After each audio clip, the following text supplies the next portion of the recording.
The year was 2002, and I was serving as the Trivandrum Police Commissioner. For a couple of months, my parents were visiting me, and one night, my mother had severe food poisoning.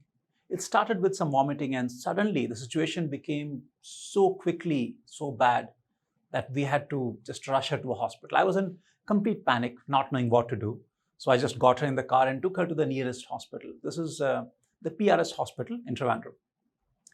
Once she went there, doctors attended to her, and then by next day, thank God, she was doing well. She was feeling better, she was stable.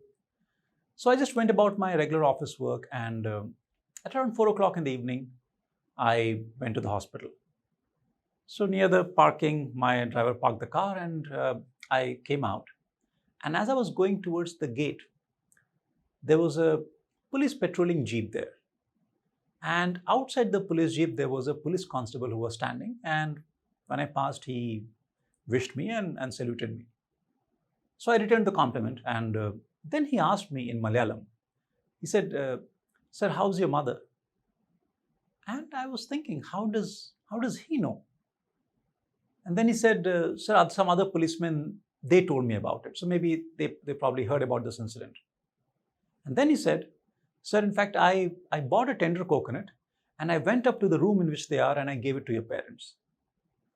And so when I heard that, I was really touched. He didn't have to do that.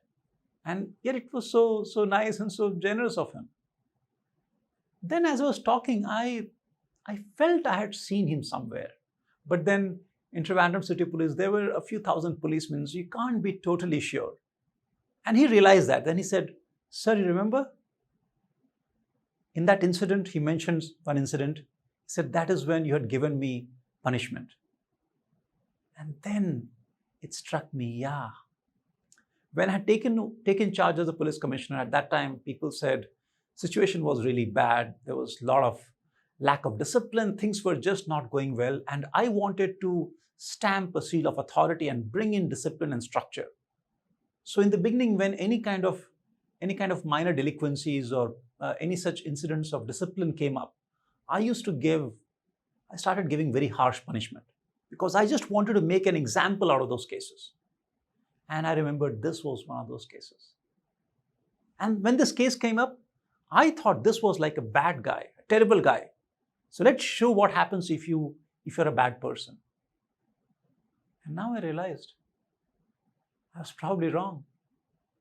And I felt terrible. And that's when this thought came to me. We are so eager to judge people and judge them harshly. But remember, we are not gods. We make mistakes. Next time, when you feel like judging someone, take your time. Be careful. Because sometimes actions that we take, we cannot go back and change them. We have to live with them forever. This, for me, was one of them. If you like this video, subscribe to this channel, and I hope to see you soon in another video. Thank you for listening, and I'll see you soon. Bye-bye.